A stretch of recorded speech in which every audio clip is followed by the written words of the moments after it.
Assalamualaikum dan selamat sejahtera. Ini adalah untuk rakaman video mengenai makmal 6 kelas dan objek.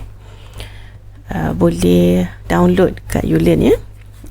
Tapi sebelum buat makmal 6 ni, pastikan anda telah membaca lecture 5 kelas objek dan interface.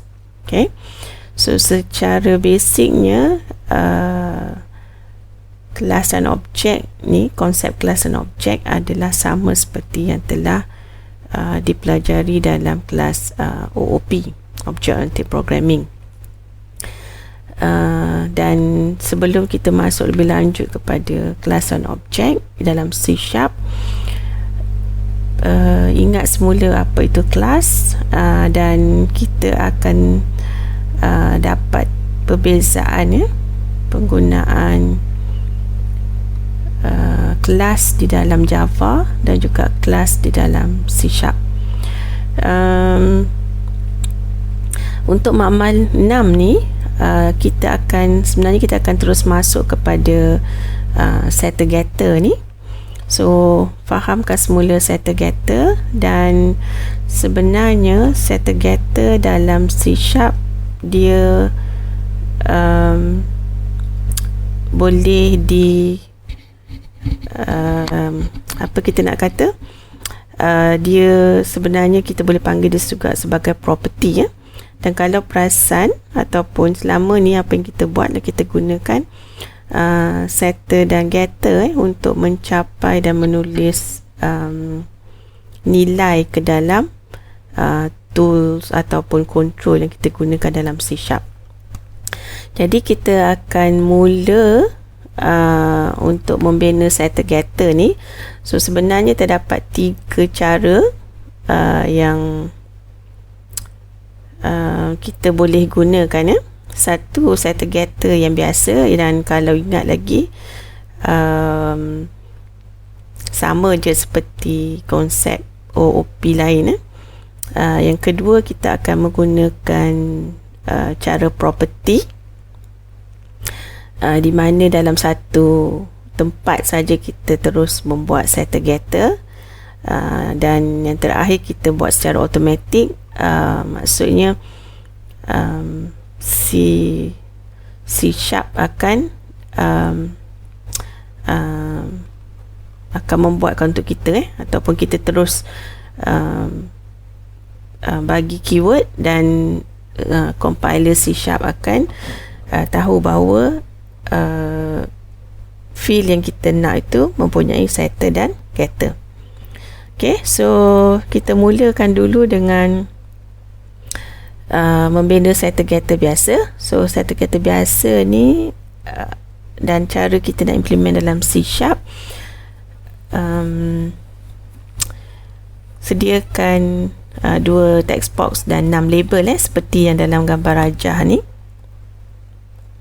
So buat sekejap dengan membuka Visual Studio. So kita nak apa? Kita nak 2 text box, 6 label, 1 button label,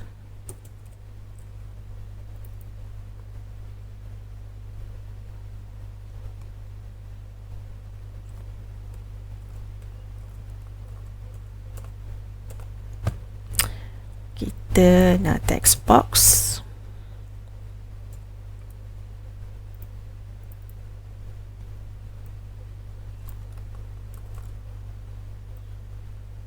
okay. Label yang pertama tukarkan menjadi nama, kemudian label kedua caption saja dia punya name ni kita tak perlu tukar sebab kita hanya nak melabelkan saja. Kedua adalah baki. Okay. Seterusnya untuk label sama juga, label 3, label 4 adalah untuk caption saja. sama nama, kemudian baki, label 4 dan label 5 ni kita akan gunakan 4 dengan 6 ni kita akan gunakan untuk paparkan nilai so tukarkan nama dia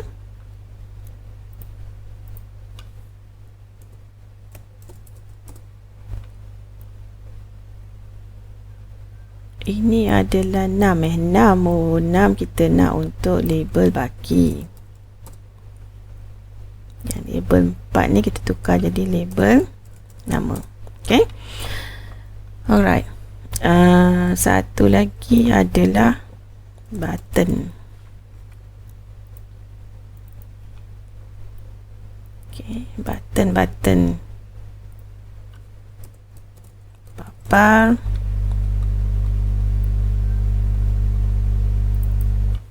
tukar dia kepada caption papa. Okay, ni secara ni dah biasalah interface yang kita nak gunakan. So sekarang ni sebelum kita coding untuk button ni, kita nak buat satu kelas sendiri. Kalau perhatikan kelas ni form1.cs, so ini pun adalah kelas tapi form1 form1.cs. so ini sebagai defaultnya bila kita buka ataupun bila kita buat project form C# akan sediakan .cs. so untuk topik kita lecture yang ni kita perlukan .class yang lain. So kalau tengok apa yang saya tulis dekat Word tu, saya kata untuk sediakan satu kelas, right click pada nama project di Solution Explorer, pilih add class. Okay, so dekat Solution Explorer ni right click, pilih apa, add class, ada di bawah sekali. So pilih kelas,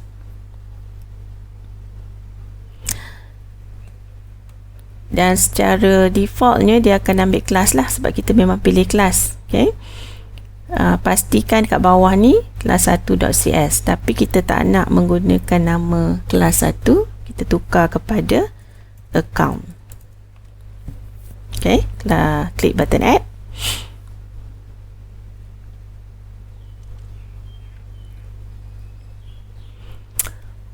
Okay, secara automatik C# akan sediakan kelas account kita.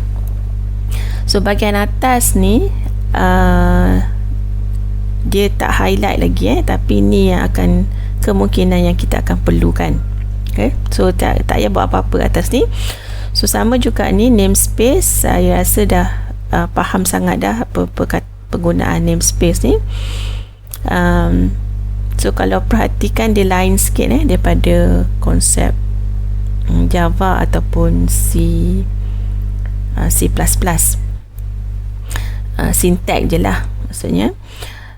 So apa yang kita nak buat adalah kelas account kita ni, pergi balik semula sini. Okay, sebelum tu saya kata namakan account.cs dan pastikan notasi Pascal case. So notasi ni yang kita selalu jumpa adalah camel case.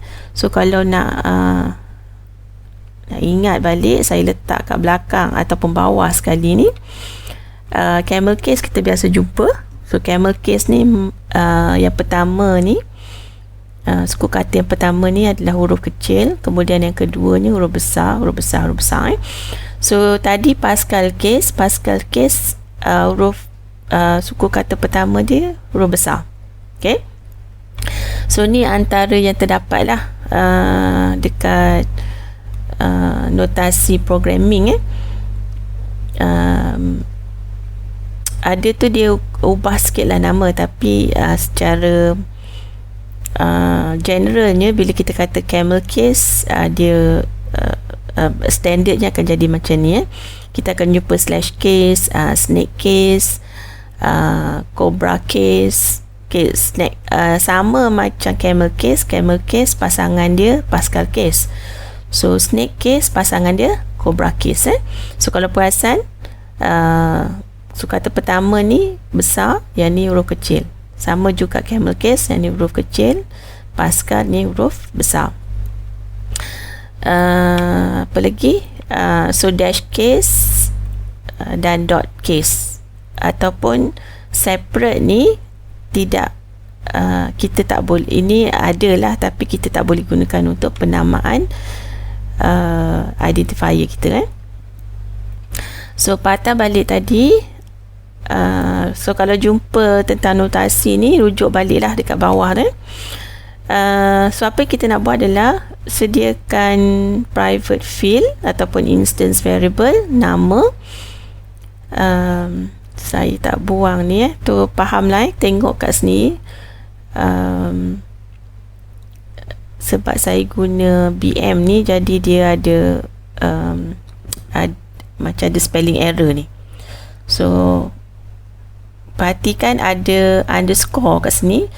So saya nak private field kita nama, so gunakan underscore, notasi underscore prefix ataupun camel case, snake case.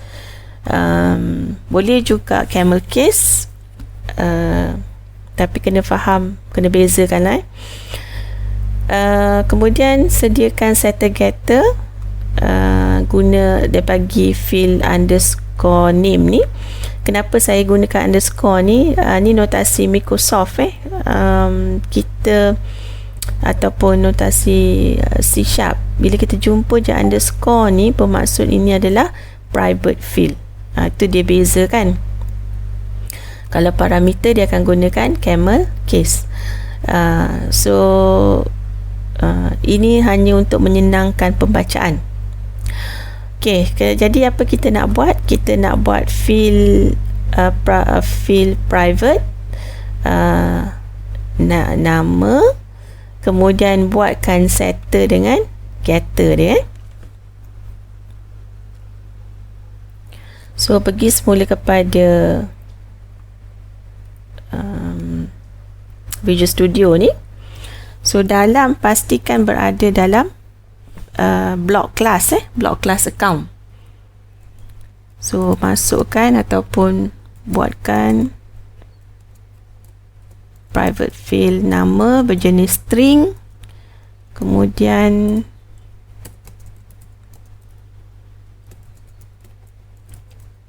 buatkan setter. Yang ni saya tak nak ulang lah. Ini patutnya dah tahu dah, bila setter dia hanya menerima parameter. So yang ni kita gunakan cara biasa ataupun cara yang paling mudah.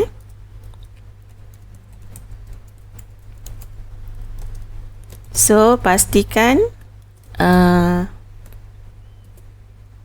yang dipulangkan adalah jenis string, sebab nama kita adalah string.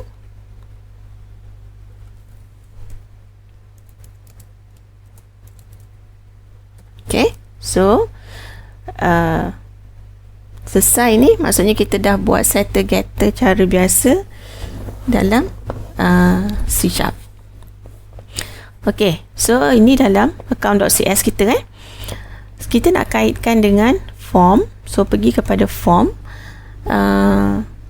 Kalau perhatikan ada button ni, so button ni akan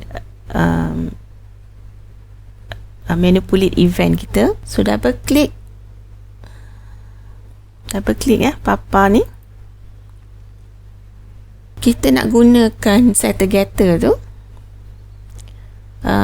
Untuk menggunakan setter getter, kita kena pastikan macam ni, objek untuk kelas tu telah diwujudkan. Kita dah instantiate kan objek. So caranya adalah pastikan dia berada dalam kelas form, sebab kita nak suruh dia share Yang paling bagus ni kita buat kat atas ni lah. So kalau perhatikan yang hitam ni, itu je kita gunakan, yang sedang kita gunakan, yang lain belum lagi. So account, nama account, objek dia account 1 equal new account. Okay. Dan dalam button kita akan menggunakan objek account 1 ni untuk mencapai ataupun memanggil. Kalau perhatikan, kita dah ada get nama dengan set nama. So kita nak isi dulu set nama. Nak isi dekat mana, kita ataupun nilai tu kita nak terima daripada text box nama. So text box nama tadi kita tak ubah nama dia. So tulis sini text box nama. So dekat form tadi, nilai apa yang diterima oleh set nama, kita akan ambil nilai text box nama dot text. Macam biasa je lah ni. Okay. So apa nak buat lepas tu? Lepas kita terima nama daripada text box, kita nak terus dia paparkan dekat label. So label kita tadi ada label nama dot text. Ambil daripada mana? Ambil daripada count 1 dot get nama. Okay. Okay, run kan. So far kita hanya buat private field untuk nama saja. Baki kita tak buat lagi. So jangan tak payah buat apa-apa lagi. Okay. So kita masukkan nama dan boleh tekan papa keluar di bawah ni. So far itu je yang kita nak buat untuk setter getter yang cara biasa.